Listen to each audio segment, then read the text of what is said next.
এক নির্জন সমুদ্র সৈকত, দিগন্তে মেশা নিঃসঙ্গ বালুতর। এক পারে তার দাঁড়িয়ে সবুজে মোড়া ঝাউ, অপর পারে সশব্দে আছড়ে পড়ে ঢেউ।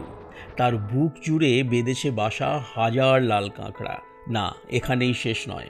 কোথায় হবে রাত্রিবাস, কি পদে হবে ভোজন বিলাস, সান্ধ্য বিনোদনে কি করবেন ফরমাস, সব থাকবে। তারপর আছে আছে ভক্তি, আছে বিশ্বাস, আছে কিংবদন্তি, আছে ইতিহাস। অন্তিমে কিছু বিখ্যাত রেস্টুরেন্টের বিখ্যাত খাবারের হদিশ পাওয়া যাবে। মিস করবেন না, তাহলে আফসোস রয়ে যাবে। চলুন তবে শুরু থেকে শুরু করা যাক। সকাল সকাল বেরিয়েছি বাড়ি থেকে, কোনো কিছু খেয়ে দিয়ে আসা হয়নি। তো একটা রেস্টুরেন্টে ঢুকে পড়লাম হাওড়া প্ল্যাটফর্মে। এখানে ছোলা ভটোরা অর্ডার করেছি, আর সঙ্গে ধোসা।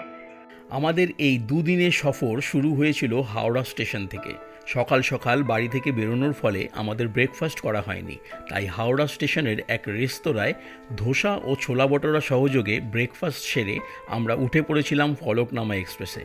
আজ আমাদের গন্তব্য পড়শি রাজ্য উড়িষ্যার বালাসোর। ফলকনামা তার নির্ধারিত সময় 8:45 ছেড়ে কিছু দেরিতে 12টা নাগাদ আমাদের পৌঁছে দিল বালাসোর স্টেশনে। ধুবলাগুড়ি রিসোর্ট থেকে আমাদের জন্য একটা অটো পাঠিয়ে দেওয়া হয়েছে। ওরা গাড়িও বলছিল, অটো আছে। তো অটো 700 টাকা, গাড়ি 1300 টাকা। তো আমরা অটো নিয়েছি। অটো আমাদের জন্য বাইরে অপেক্ষা করছে। অটো করে সোজা বিচ ক্যাম্পে আমরা অটোতে উঠে পড়েছি, আর এখান থেকে সোজা ধুবলাগুড়ি বিচ। এই অটোতে করে যাচ্ছি, প্রায় 30 কিলোমিটার রাস্তা, তাই তো? আজ বালাসোর ভ্রমণের আমাদের প্রথম দিন। এই শহরের পশ্চিমে রয়েছে পাহাড়, পূর্বে রয়েছে সমুদ্র। আমরা আজ চললাম পূর্বে, অর্থাৎ সমুদ্রের দিকে। শহর ছেড়ে বেশ কিছুটা এগোতেই বদলে গেল দৃশ্যপট। উড়িষ্যার গ্রাম্য পরিবেশ, খোলা মাঠ, ক্ষেত, গাছগাছালি, পুকুর, গ্রামের কাঁচা পাকা বাড়ি দেখতে দেখতে আর খোলা হাওয়া খেতে খেতে এগিয়ে চললাম। এরপর চোখে পড়ল অনেক মাছের ভেড়ি। মূলত এখানে চিংড়ির চাষ হয়। আমাদের অটোর ড্রাইভারদা তাই বললেন। ঘণ্টাখানেক পর আমরা পৌঁছে গেলাম আজকের আমাদের আস্তানা ওশিয়ান ব্রিজ রিট্রিটে। আজ আমাদের রাত্রিবাস এখানেই। এরপর চেক ইন ফর্মালিটিস কমপ্লিট করে ওয়েলকাম ড্রিঙ্কসে ডাবের জল খেয়ে আমাদের জন্য বরাদ্দ রুমের দিকে এগিয়ে চললাম। আমরা নিয়েছিলাম সুপার ডিলাক্স কটেজ, যার খরচ পড়েছিল 3000 টাকা পার ডে পার হেড, খাওয়া দাওয়া সমেত। কত নম্বর ভাই? 205। আচ্ছা, এই সুপার ডিলাক্স রুমটা আপনাদের একবার দেখিয়ে দিই। রুমটা দারুণ, সত্যি খুব সুন্দর করেছে, খুব সুন্দর। ওপরে সিলিংয়ের ডিজাইনটাও খুব সুন্দর।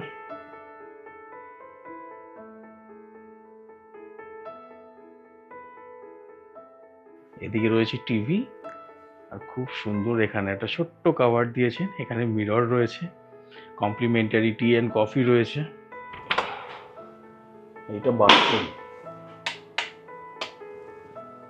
এটা হলো বাথরুম, ঝাঁ চকচকে বাথরুম পুরো। সমস্ত রকম মডার্ন ফেমিনিটি রয়েছে বাথরুমে, ফার্স্ট ক্লাস। এর আগে যখন একবারে গ্যালাক্সি নেচার ক্যাম্পে এসেছিলাম, তখন ওদের এসি রুমও ছিল না এখানে। এখানে ছিল মাঠ কটেজ, ব্যাম্বু কটেজ আর টেন্টের ব্যবস্থা, কোনো এসি রুম ছিল না। আর এখন তো এলাহি ব্যবস্থা, 3 রকমের এসি কটেজ রয়েছে এখানে। প্লাস ফ্যামিলিদের জন্য একটা বড় রুমও রয়েছে এখানে। রুম থেকে বেরিয়ে আপনাদেরকে বাইরেরটা একবার দেখায় কেমন লাগবে বাইরে।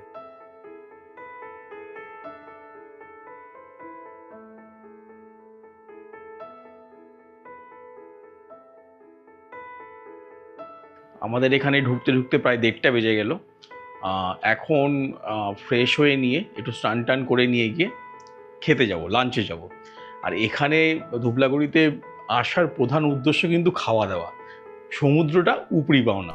এখানে যে কমন থালি দিয়েছে, মানে যেটা আমাদের রুম রেন্টের সঙ্গে আর কি অ্যাডিশন করে, সেখানে আছে হচ্ছে প্রথমে স্যালাড, ডাল, এটা হচ্ছে আলু ভাজা, পোস্ত দিয়ে আলু ভাজা। আচ্ছা, এটা হচ্ছে আলু ঝিঙে পোস্ত, এটা ভিন্ডির তরকারি, এটা হচ্ছে চিংড়ি, এটা হচ্ছে চিংড়ি মাছ, আর এটা হচ্ছে চাটনি, আমের চাটনি, আর সঙ্গে এই যে পাবদা মাছ। তার সঙ্গে আমরা অ্যাড অন করেছি হচ্ছে ক্র্যাবটা আর পমফ্লেটটা। এটা পাখাটা নিচে 500 টাকা আর পমফ্রেটটা এক্সট্রা 400 টাকা। এটা খেয়ে দেখি কেমন লাগছে, প্রতিটাই খাবো, প্রতিটাই টেস্ট করবো কোন তরকারি দিয়ে। প্রথমে ডাল আলু ভাজা দিয়ে শুরু করেছি। যেটা বাঙালি প্রতিনিয়তই করে থাকে, হ্যাঁ। প্রথমে ডাল আর আলু ভাজা, ডাল যতই আর আলু ভালো ভাজা। খাবার থাক না কেন ডাল আর আলু ভাজা আগে খাবে বাঙালি। এটা স্টার্টার আমাদের। রান্না বান্না কিন্তু ঘর, রান্না বান্নার কোয়ালিটি এখানে মানে তারিফ না করে পোস্ত সবই ইউজ করেছি কিন্তু লাইটের মধ্যে, লাইটের মধ্যে খুব গরমে যাতে কোনো অসুবিধা নেই। Big strong crab. এখানে একটা ঠ্যাং পড়ে গেছে। 500 টাকা নিয়েছে, একটু বেশি নিয়েছে মনে হচ্ছে। সাইজটা ছোট হয়ে গেছে না? সাইজটা ছোট হয়ে গেছে। হ্যাঁ, এখন বললো তো ক্র্যাকার সাপ্লাই নেই। সাইজটা একটু ছোট হয়ে গেছে, বাট টেস্টটা, গ্রেভিটা খুব সুন্দর করে। সবচেয়ে মেন ব্যাপার, কোনো গ্রেভির সঙ্গে কোনো গ্রেভির টেস্টের কিন্তু একই রকম টেস্ট নয়, মানে প্রতিটা রান্নাটা আলাদা আলাদা, মশলাও রান্না আলাদা আলাদা ইউজ করেছে। এটা খুব সুন্দর লাগলো। তবে কাঁকড়ার সাইজটা একটু বেশি ছোট হয়ে গেছে। 500 টাকা অনুযায়ী, যেহেতু এখন ক্রাইসিস সেই জন্য। হ্যাঁ, অনেকদিন পরে ভালো খেলাম, মানে জামাই ষষ্ঠীর পর বছরের কি কত বছর জামাই ষষ্ঠী খেলাম, তারপরে এই। এরপর বেলা কিছুটা পড়তে আমরা রওনা দিলাম ঝাউবনের আলো আঁধারি পথ ধরে সমুদ্রের দিকে। এখানে ঝাউবন বেশ ঘন। রিসোর্ট থেকে ঝাউবন সমুদ্র পর্যন্ত প্রায় 100 থেকে 150 মিটার চওড়া তো হবেই। এখানে ঝাউবনের মধ্যে রিসোর্ট থেকে সান লাউঞ্জারের ব্যবস্থা করা আছে। চাইলে এখানে শুয়ে দূরে সমুদ্রের গর্জন, ঝাউবনে হাওয়ার শোঁ শব্দ উপভোগ করতে পারেন। খুব সুন্দর বিচ। এই ঝাউবন থেকে বিচ দিকে যেতে, মানে বিচটা দেখে আমার এখন গান গাইতে ইচ্ছে করছে। নীল আকাশের পরে ওই পৃথিবী, আর পৃথিবীর পরে নীল আকাশ। এত সুন্দর, ঝাউবন থেকে বেরিয়েই সমুদ্র, মানে একটা প্রাকৃতিক সৌন্দর্য, মানে চোখে না দেখলে ভালো লাগবে না।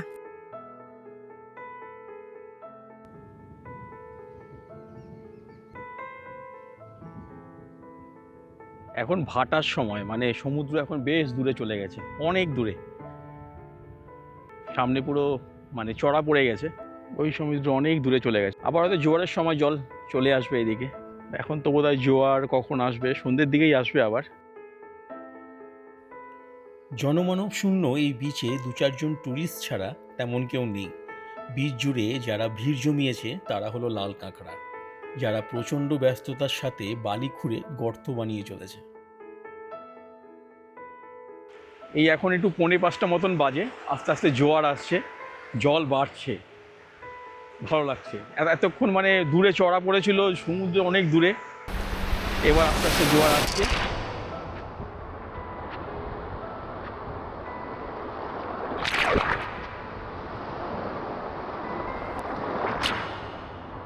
সমুদ্রের বিচে অনেকক্ষণ হাঁটতে হাঁটতে একদম ক্লান্ত হয়ে পড়েছি আমরা। তো তার জন্য খুব সুন্দর এখানে সিটিং অ্যারেঞ্জমেন্ট রয়েছে, সেখানে বসে রেস্ট নিচ্ছি। অনেকগুলো সিটিং অ্যারেঞ্জমেন্ট রয়েছে, পাশে আছে, সামনে আছে, আবার কিছু দূর গিয়ে প্লাস্টিকের কিছু চেয়ারও রাখা রয়েছে। সমুদ্রে দপাতে দপাতে যখন একটুখানি ক্লান্ত হয়ে যাবে লোকে, তখন একটু বসে নেবে, বসে নেবে, জিরিয়ে নেবে। জিরিয়ে নেবে। খুব ভালো, সুন্দর। মানে এটা রিসোর্টের পক্ষ থেকে করা হয়েছে, এটা মানে অন্য কারো করেনি।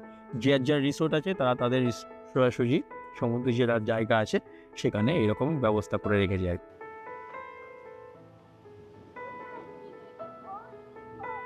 সূর্য চলেছে অস্তাচলে, আর এদিকে সানসেট কিন্তু উল্টো দিকে হয়, মানে ঝাউবনের পেছন দিকে হয়, যেহেতু পশ্চিম দিক ওটা, তাই সানরাইজটা এখানে ভালো দেখা গেলেও সানসেটের সময়টা কিন্তু খুব একটা ভালো নয়, মানে সমুদ্রের উপর সানসেট হয় না। এরপর সন্ধে নেমে আসতেই আমরা রওনা দিলাম রিসোর্টের উদ্দেশ্যে। আর রিসোর্টে আমাদের জন্য অপেক্ষা করছিল এক রঙিন সন্ধ্যা। সন্ধেবেলায় আলোয় সেজে উঠেছে ওসিয়ান ব্রিজ রিট্রিট। কটেজগুলো, কটেজের সামনে কাজু গাছগুলো সব আলোয় ঝলমল করছে, আর তার সঙ্গে চলেছে মিউজিক। একটা পার্টি ভাইব তৈরি হয়েছে। তবে এই সন্ধ্যেতে আমাদের সবচেয়ে আকর্ষণীয় লেগেছে সুইমিং পুল এরিয়াটা, আর তার পাশে মকটেল বারটা।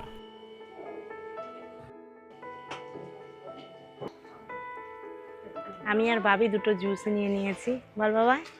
বাবি নিয়েছে হচ্ছে অরেঞ্জ, আর আমি নিয়েছি ওসিয়ান ব্রিজ। খেয়ে দেখি এটা কেমন লাগছে।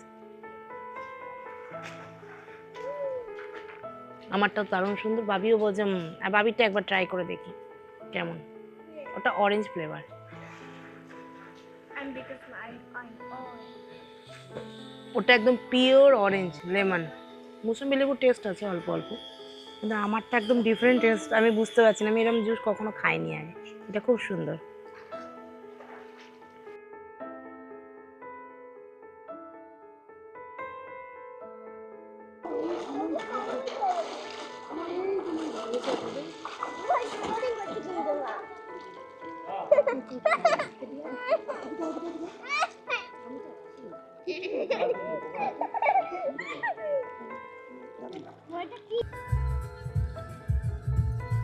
এদিকে যখন আমরা সুইমিং পুলে মত্ত, তখন অন্যদিকে চলছে বারবিকিউ প্রিপারেশন। চিংড়ি, চিকেন, পমফ্রেট, মাশরুম, পনির, আর তার কিছুক্ষণ পরেই চলে এলো সেগুলো আমাদের টেবিলে। ফার্স্টে চিকেনটা টেস্ট করি।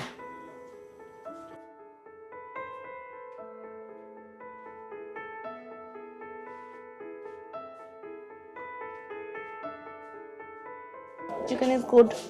সস দিয়ে খেলাম, একটু স্মোকি স্মেলটা আছে, একটু বাটার দিলে ভালো করতো। এবার আমি নিয়েছি পনটা টেস্ট করব।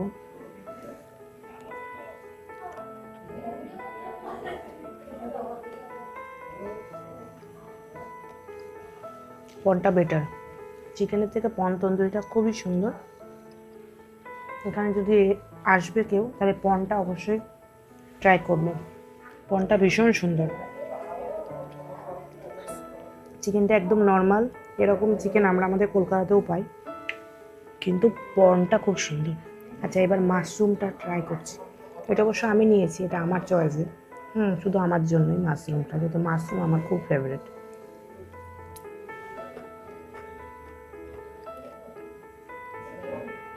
মোটামুটি ভালো বলা যায় না, মোটামুটি ঠিকঠাক।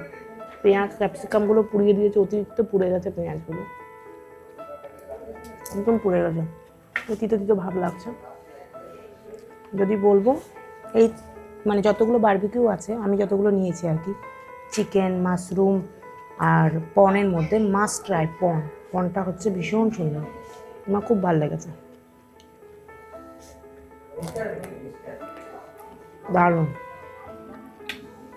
দারুণ সুন্দর। একবার চিকেন দিলাম, চার চিকেনটা।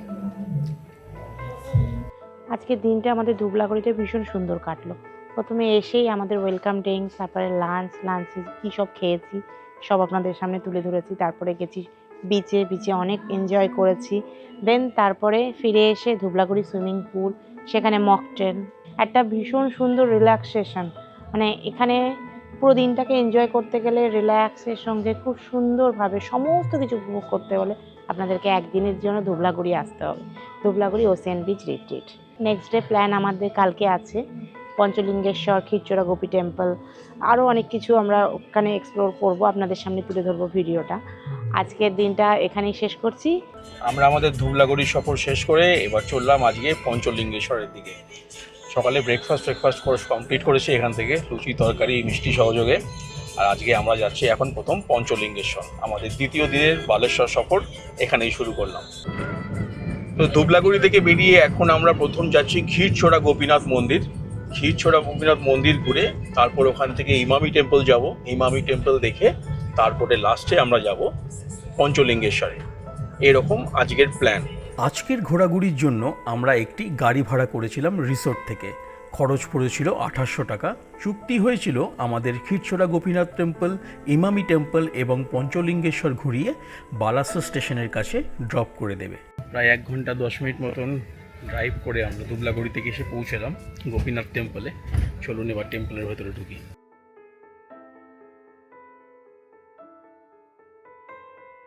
এলো ক্ষীরচোরা গোপীনাথ টেম্পল। এই মন্দিরে ভগবান শ্রীকৃষ্ণ গোপীনাথ রূপে পূজিত হন, আর এই মন্দিরের নামকরণের পেছনে রয়েছে এক কিংবদন্তি। ক্ষীরচোরা শব্দটির অর্থ যিনি ক্ষীর চুরি করেছেন। এই নামটির সঙ্গে জড়িয়ে আছে মহান বৈষ্ণব সাধক মাধবেন্দ্র পুরীর সঙ্গে। বলা হয় তিনি একবার এই মন্দিরে এসে গোপীনাথজির দর্শন করেন আর এই মন্দিরের বিখ্যাত ক্ষীর প্রসাদ খাওয়ার ইচ্ছা তার মনে তৈরি হয়, কিন্তু তিনি তা কারোর কাছেই প্রকাশ করেননি। ভক্তের এই নিঃশব্দ ইচ্ছা পূরণ করতে ভগবান নিজেই এক আশ্চর্য লীলা করেন। রাতে স্বয়ং ভগবান গোপীনাথজি একটি ক্ষীরের পাত্র লুকিয়ে রাখেন এবং তার পুরোহিতকে স্বপ্নে নির্দেশ দেন সেটি মাধবেন্দ্র পুরীকে দিতে। এই অলৌকিক ঘটনার পর থেকে গোপীনাথজি ক্ষীরচোরা গোপীনাথ নামে পরিচিত হন। সামনে রয়েছে ক্ষীর প্রসাদের কাউন্টার। ক্ষীর প্রসাদ 12:30। আমরা ক্ষীরচোরা গোপীনাথ মন্দিরে পুজো দিয়ে প্রসাদ নিতে গিয়েছিলাম, ক্ষীর প্রসাদ, কিন্তু সেটা দেওয়া হবে 12:30 থেকে। তাই কিছুক্ষণ অপেক্ষা করছি। পাশেই একটা মণ্ডপ করা আছে। এখন বাজে 11:50, প্রায় 40 মিনিট মতো আমাদেরকে ওয়েট করতে হবে। পাশে একটা দালান টাইপের করা আছে, এখানে ঠাকুরেরই মালা টালা গাঁথা হচ্ছে। এখানে আমরা বসে একটু অপেক্ষা করছি, সাথে একটু জিরিয়েও নিচ্ছি। 12:30 থেকে কাউন্টার খুললে তখন আমরা সেখান থেকে ক্ষীর প্রসাদ সংগ্রহ করব। 12:30টায় ইমামি টেম্পল বন্ধ হয়ে যাবে, তো আমরা এখন ক্ষীরচোরা গোপীনাথ মন্দির থেকে ক্ষীর না নিয়েই চলে যাচ্ছি। আমরা ইমামি টেম্পল ঘুরে তারপরে পঞ্চলিঙ্গেশ্বর ঘুরে আবার এই মন্দিরে আসবো ক্ষীর নিতে। তো আপাতত কিছু করার নেই, ওটা বন্ধ হয়ে যাবে, তাই আবার ফিরে আসবো এই মন্দিরে ক্ষীর নেওয়ার জন্য। এখন চললাম ইমামি টেম্পল দেখতে। আর এই ক্ষীরচোরা গোপীনাথ মন্দিরে যে পার্কিং আছে, আপনারা যদি নিজেদের গাড়ি নিয়ে আসেন সেক্ষেত্রে পার্কিং কিন্তু 50 টাকা। ঠিক আছে, পার্কিংয়ের জন্য বিশাল প্লেস করা আছে, অনেক গাড়ি রাখা যাওয়ার ব্যবস্থা আছে এখানে। 50 টাকা এখানে পার্কিং চার্জ। তো ক্ষীরচোরা গোপীনাথ মন্দির দেখে এবার আমরা চললাম ইমামি টেম্পলের দিকে। ইমামি টেম্পল ঘুরে তারপর আমরা যাব পঞ্চলিঙ্গেশ্বর। ওখানেও কোথাও একটা লাঞ্চ করে নেবো আজকে। লাঞ্চ করে তারপর আবার আসবো এই ক্ষীরচোরা গোপীনাথ মন্দিরে ক্ষীর খেতে।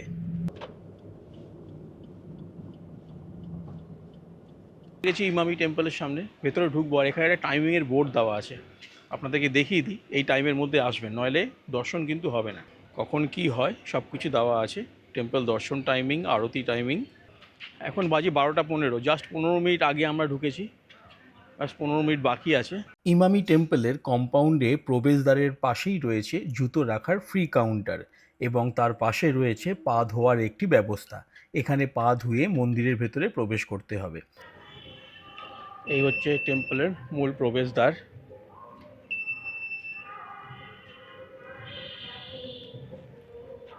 আর এই সামনে ইমামি জগন্নাথ টেম্পল। টেম্পলের ভেতরে কিন্তু ফোন ক্যামেরা অ্যালাউ নেই, আছে কিনা জানি না। মন্দিরের বাইরে ক্যামেরা অ্যালাউ আছে, কিন্তু ভেতরে আছে কিনা আমি জানতাম না, তাই আমি ক্যামেরা নিয়ে ঢুকে যাই, পরে বাধা পেতে আবার বেরিয়ে আসি। প্রায় 3 একর জমির ওপর গড়ে ওঠা এই মন্দির নির্মাণ শুরু হয় 2009 সালে এবং উদ্বোধন হয় 2015 সালে। ইমামি গ্রুপের উদ্যোগে নির্মিত এই মন্দিরের স্থপতি ছিলেন পদ্মভূষণ পুরস্কারপ্রাপ্ত বিখ্যাত ভাস্কর রঘুনাথ মহাপাত্র। রথ আকৃতির লাল পাথরের নির্মিত এই জগন্নাথ মন্দিরটি কোণারক সূর্য মন্দির থেকে অনুপ্রাণিত। কোণারকের সূর্য মন্দিরের আদলে তৈরি রথের চাকা ও রথের নকশা। মূল জগন্নাথ মন্দির ছাড়াও এখানে রয়েছে ভগবান শিবের একটি মন্দির, সংকটমোচন হনুমান মন্দির, মা গজলক্ষ্মী মন্দির এবং মা বিমলা দেবী মন্দির। তো জগন্নাথ টেম্পল দেখা হয়ে গেল, এবার যাব পঞ্চলিঙ্গেশ্বরের দিকে। পঞ্চলিঙ্গেশ্বর ঘুরে তারপর আবার আমরা দেখা যাক যদি আবার গোপীনাথ টেম্পলের দিকে যেতে পারি। আর মন্দির থেকে এই খিচুড়ি প্রসাদটা দেওয়া হলো ফ্রিতে, সবাইকে দিচ্ছে যারা যারা যাবেন। তো প্রসাদ নিয়ে এলাম, গাড়িতে বসে খাবো, বেশ গরম। আমাদের ড্রাইভারদা আবার সিদ্ধান্ত চেঞ্জ করলেন, বললেন যে ঠিক আছে ইমামি টেম্পল দেখে এবার আবার ক্ষীরচোরা গোপীনাথ মন্দিরে যাবো ক্ষীর আনতে, কারণ 12:30 বেজে গেছে, ক্ষীর দেওয়া শুরু হয়ে গেছে। তো আবার চললাম ক্ষীরচোরা গোপীনাথ মন্দিরে, তারপর ওখান থেকে পঞ্চলিঙ্গেশ্বর যাব। এখানে এই কাউন্টার, ক্ষীর প্রসাদ দেওয়া হচ্ছে 70, 40 এবং 25, 170 কা প্যাকিং করে দিচ্ছে। কাকা কলকাতা নিয়ে যেতে পারবো? ঠিক থাকবে তো, নষ্ট হবে না না গরমে? 3 দিন ঠিক থাকবে।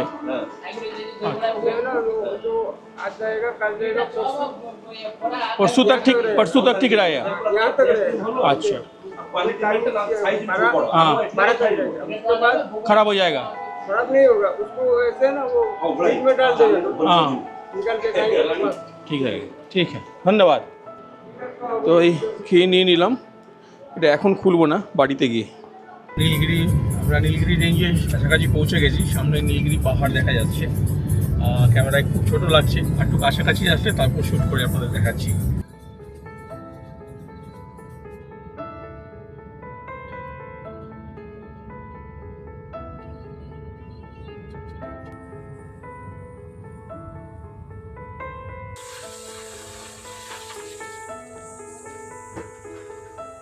হোটেলের নাম কি হোটেল স্মল টাউন? হ্যাঁ দাদা। আচ্ছা, এই পঞ্চলিঙ্গেশ্বর মন্দিরের আগে একটা হোটেল রয়েছে, হোটেল স্মল টাউন, ছোট্ট একটা রেস্টুরেন্ট। এখানে খেতে চলে আসলাম। আমাদের ড্রাইভারদা বললো এখানে খাবার দাবারটা ভালো, তো বাইরেও ব্যবস্থা রয়েছে, ভেতরেও এসি রয়েছে, তো আমরা ভেতরে যাচ্ছি। একদম ঘরোয়া খাবার দাবার, রুই মাছের ঝোল, ভাত, ডাল, ভাজা দিয়েছি। এটা আমার জন্য একদম বড় একটা চারাপোনা, সঙ্গে আলু চোখা, ডাল, ভাত, চাটনি আর একটা সবজি। খেয়ে দিয়ে নিয়ে একটু শক্তি সঞ্চয় করে তারপর 200খানা সিঁড়ি চড়ে উপরে উঠতে হবে। এই পঞ্চলিঙ্গেশ্বরের সামনে এখানে সব পূজা সামগ্রীর দোকান রয়েছে। এই রাস্তা দিয়ে তার কিছুটা এগিয়ে গেলেই সিঁড়ি, এই সিঁড়ি দিয়ে উঠে উপরে। পার্কিং প্লেস থেকে প্রায় 700-800 মিটার হেঁটে এই পৌঁছলাম মন্দিরের গেটের সামনে। এবার সিঁড়ি চড়াই, এই মন্দিরের গেট, এবার উপরে সিঁড়ি চড়তে হবে। প্রায় 50-60টা স্টেপ উঠে এলাম, হাঁপিয়ে গেছি। এবার 10-15 মিনিট রেস্ট নেব এখানে, আস্তে আস্তে উঠবো। একবারে উঠতে পারবো না, আমিও পারবো না, আমার গিন্নিও পারবে না। কি গো, পারবে? হ্যাঁ না আমি পারবো। তুই তো পারবি, আমরা সবাই জানি। 10 মিনিট জিরিয়ে নিয়ে আবার চড়াই শুরু করলাম। এখন অনেকটা, এইখান থেকে ঝর্ণার জল ঝরে পড়ে, এখনও আস্তে আস্তে পড়ছে, মানে জল বেশি নেই, অল্প অল্প জল পড়ছে। এটা 12 মাসই ঝর্ণা, বর্ষার সময় এই জল বেশি থাকে, এখন কম। হ্যাঁ, আর 50টা স্টেপ এখান থেকে একটু খাড়াই, এই খাড়াইটা উঠতে পারলেই মোটামুটি মন্দিরের কাছাকাছি পৌঁছে যাব। আমরা পৌঁছে গেছি পঞ্চলিঙ্গেশ্বর মন্দির শিখরে, মন্দিরের কাছাকাছি পৌঁছে গেছি। পঞ্চলিঙ্গেশ্বর নামের মধ্যেই রয়েছে এর বিশেষত্ব। এখানে ভগবান শিবের 5টি লিঙ্গ রয়েছে, যা একটি ছোট্ট ঝর্ণার নিচে লুকিয়ে আছে। তাদের চোখে দেখা যায় না, কেবল স্পর্শের মাধ্যমে অনুভব করতে হয়। এটাই এই মন্দিরের সবচেয়ে অনন্য অভিজ্ঞতা। লোককথা অনুযায়ী এই মন্দিরটি প্রতিষ্ঠা করেছিলেন রাজা বানাসুরা, যদিও তার কোনো ঐতিহাসিক প্রমাণ নেই। তবে এই কিংবদন্তি এই স্থানটির আকর্ষণ আরও বাড়িয়ে তোলে। আর এখানে আছে একটা পঞ্চমুখী হনুমান মন্দির, এই যে এখানে রয়েছে ভোগ ভাণ্ডার। যদি পুজোয় লাড্ডু ফাড্ডু দিতে চান তাহলে এই মন্দিরের পাশেই রয়েছে এই ভোগ ভাণ্ডার।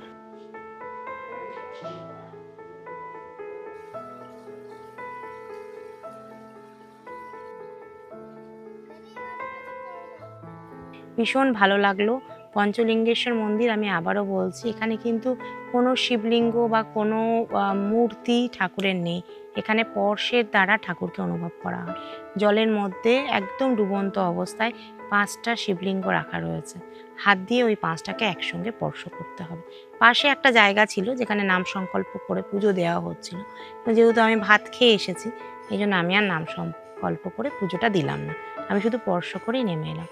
খুব ভালো লাগলো, খুব মানে জলটা এতটাই ঠান্ডা শীতল, ভীষণ ভালো লাগবে। এখানে আসবেন, মন পবিত্র হয়ে যাবে। অনেকটাই সুন্দর, একদম নিস্তব্ধ জায়গা, প্রকৃতির কোলে একটা ঠাকুরের মন্দির। পঞ্চলিঙ্গেশ্বর ঘুরে এবার আমরা যাচ্ছি বালাসর। বালাসরে আমাদের হোটেল বুক করা আছে আজকের জন্য। এখন বালাসর হোটেলে গিয়ে চেক ইন করবো, তারপর দেখা যাক বিকেলটা কি করি, কোথায় যাই, কি খাই, সেটা পরে ডিসিশন নিয়ে দেখছি। বালেশ্বরে একদম স্টেশনের কাছে আমরা যে হোটেলটায় রয়েছি, সেটা আজকে ওয়ান নাইটের জন্য নিয়েছি। সেটা আপনাদেরকে একটু দেখিয়ে দিই হোটেলটা কেমন। হোটেলটা খুবই পরিষ্কার পরিচ্ছন্ন। এখানে ফার্স্টে ঢুকেই এখানে টিপট দিয়েছে একটা, আর ওয়ার্ড্রপ দিয়েছে, বেশ বড় ওয়ার্ড্রপ। বেডটা বেশ সুন্দর, বেশ বড় কিং সাইজের বেড। আর এখানে টিভি রয়েছে, নিচে সেলফ রয়েছে, এখানে একটা টেবিল দিয়েছে, একটা চেয়ার দিয়েছে, আর এই হলো ড্রেসিং টেবিল। এখানে এসি রয়েছে, ডাস্টবিনটা দিয়ে রেখেছে। এই হচ্ছে টয়লেট, এই হলো বেসিন, কিট দিয়েছে, হ্যান্ড ওয়াশ, সোপ, শ্যাম্পু, এই কোমোড, এই শাওয়ার রয়েছে। ছোটোর ওপরে, বাথরুমটা আহামরি বড় নয়, তাই ঠিক আছে, পরিষ্কার পরিচ্ছন্ন। আমরা হোটেল থেকে বেরিয়ে পড়লাম আবার কিছু বালাসোরের স্পেশাল কয়েকটা দোকানের ফুড ট্রাই করার জন্য। এখন যাচ্ছি রেনবো রেস্টুরেন্টে, ওখানে ধোসা খেতে। এই বালাসোর শহর আর আমাদের হোটেল ছিলেও স্টেশনের কাছে, আর স্টেশনের কাছ থেকেও রেনবো রেস্টুরেন্টের দূরত্ব প্রায় ওই 2 কিলোমিটারের কাছাকাছি। তো আমরা এখন যাচ্ছি সেখানে। আর এই হচ্ছে রেনবো রেস্টুরেন্ট, আমরা পৌঁছে গেছি। পিওর ভেজ রেস্টুরেন্ট, এখানেই ধোসা খেতে এসেছি, দেখি এখন পাওয়া যায় কিনা সন্ধ্যের সময়। চলে গেছে রেনবো রেস্টুরেন্টে সেই বিখ্যাত ধোসা খেতে। তো এটা হচ্ছে পিওর ভেজ রেস্টুরেন্ট, তবে ভেজ বলতে সাউথ ইন্ডিয়ানরা বা নন বেঙ্গলিরা ম্যাক্সিমাম বোঝায় পেঁয়াজ রসুনকে বলে। তো পেঁয়াজ থাকবে। তো ধোসা একটা অর্ডার করেছি, special masala dosa, XL large size. Rainbow restaurant বালাসোরের বিখ্যাত রেস্টুরেন্ট, সেখানকার লার্জ এক্সেল ধোসা। আমি ভেবেছিলাম 2 প্লেট জুড়ে হবে, যেন প্লেট ছাড়িয়ে গেছে, টেবিল ছাড়িয়ে গেছে। খেয়ে দেখি এটা কেমন হয়।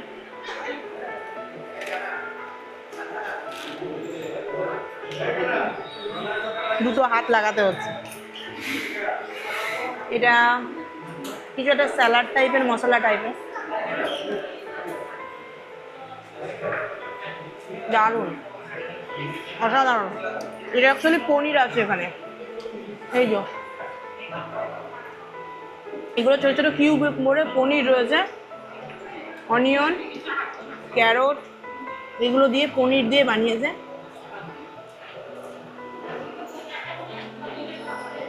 কাজু কিশমিশ আছে আই থিঙ্ক, অসাধারণ খেতে, মানে এরকম টেস্ট। কিশমিশ আছে, হ্যাঁ কিশমিশও রয়েছে। এরকম টেস্টের ধোসা আমি প্রথম খেলাম। এমনি ধোসা আমি খুব ভালোবাসি, যেখানেই যাই আমি ধোসাটাকেই বেশি প্রেফার করি, কিন্তু একদম ডিফারেন্ট টাইম।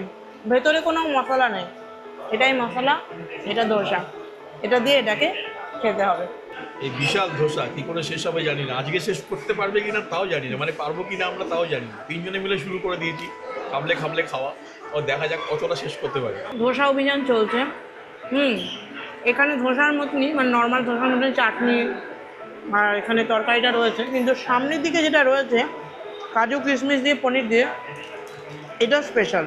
এটা এটা আর এর সাইজটা অন্য ধোসার থেকে একে আলাদা করেছে, খুব সুন্দর। এটা কিছুটা ছোট হয়েছে আগের থেকে, জানি না আমরা পুরোটা শেষ করতে পারবো কি না। উড়িষ্যা এসেছি আর ছানাপোড়া খাবো না, এ তো হতেই পারে না। বিগ জায়ান্ট ধোসা শেষ করে পেটে একটুও জায়গা নেই, তবুও যাচ্ছে ছানাপোড়া খেতে। ছানাপোড়া মিষ্টির দোকানেরই নাম, সেখানে ছানাপোড়া খেতে যাচ্ছি। এসেছি ছেনাপোড়া মিষ্টির দোকানে ছেনাপোড়া খেতে। এখানে পাবেন 12 রকম ছানাপোড়া পাবেন। 12 রকম, কিন্তু এক সময় 7 থেকে 8টা ভ্যারাইটি পাবেন। আচ্ছা অ্যাকচুয়ালি থেকে 12টা ভ্যারাইটি আছে। আচ্ছা, আর আপনি যা যা আছে ওইটাকে আপনাকে টেস্ট করে নিন। ওকে হ্যাঁ, আপনি আগে টেস্ট করুন, তারপর আপনাকে বলবো যে কিরকম কি আছে, কিরকম কি আছে। ফাইন, ঠিক আছে দিন।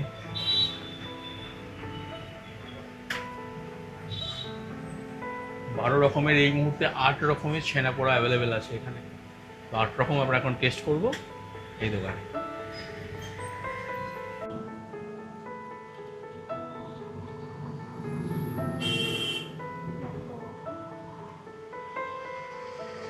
প্রথমে এটা ম্যাঙ্গো, হ্যাঁ, ম্যাঙ্গো থেকে স্টার্ট করো। পুরো ম্যাঙ্গো ফ্লেভার।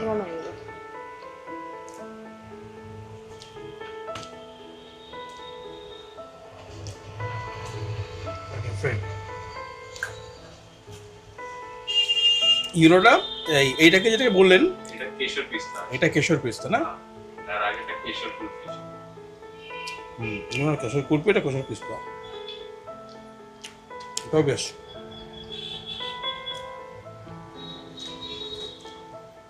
এটা আছে আপনার ডেট জায়গা, এটা 3টা ভ্যারাইটি আছে, আপনার পাম জায়গায়, সুগার কেন জায়গায়, আর আছে ডেট জায়গায়। খুব সুন্দর, একদম একদম সবকটা ডিফারেন্ট টেস্ট, আর সবকটা জায়গায় বেস্ট। সবকটা জায়গায়।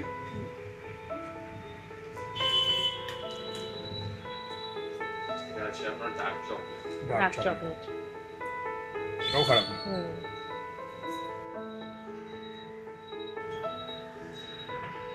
এটা আছে আপনার ক্যারামেলাইজ ডিলাইট।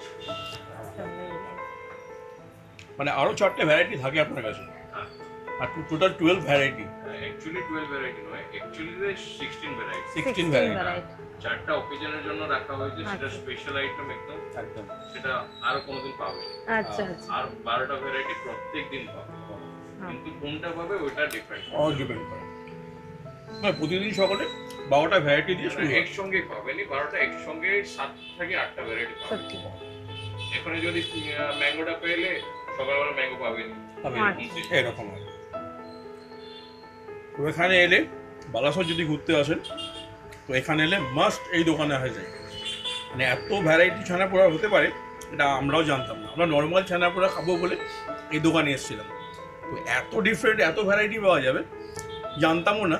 এটা প্রথমবার টেস্ট করলাম, এর আগে অনেকবার ছানাপোড়া খেয়েছি, কিন্তু এত ভ্যারাইটি হতে পারে এটা তো ভাবনার বাইরে ছিল। আর প্রতিটা ভ্যারাইটি আমার টেস্ট প্রতিটা ভ্যারাইটি, শুধু আমার সবচেয়ে বেশি ভালো হয়েছে ম্যাঙ্গোটা অসাধারণ। বালাসরে যদি সময় এক বেলাও সময় পান, মানে বিশেষ করে সন্ধ্যেবেলার দিকে, তো অবশ্যই আসবেন এই ছানাপোড়া খেতে। আর এই জায়েন্ট ধোসা দুটোই অসাধারণ লাগবে। আর ছানাপোড়া যে এত ভ্যারাইটি হতে পারে এর আগে কিন্তু আমাদের কোনো আইডিয়া ছিল না। দারুণ লাগলো ছানাপোড়া খেয়ে আর সঙ্গে নিয়ে এখন হোটেলে ফিরছি। জায়ান্ট রেনবো থেকে জায়ান্ট ধোসা খাওয়া হলো, ছানাপোড়াও খাওয়া হলো, এবার হোটেলে গিয়ে জাস্ট টেক রেস্ট। তো আজকে সফর আমাদের এখানেই শেষ। আপনারা ভিডিওটা সম্পূর্ণটা দেখার অনুরোধ রইল, আর একটা লাইক কমেন্টস করবেন অবশ্যই, ভালো লাগলে সাবস্ক্রাইব করবেন।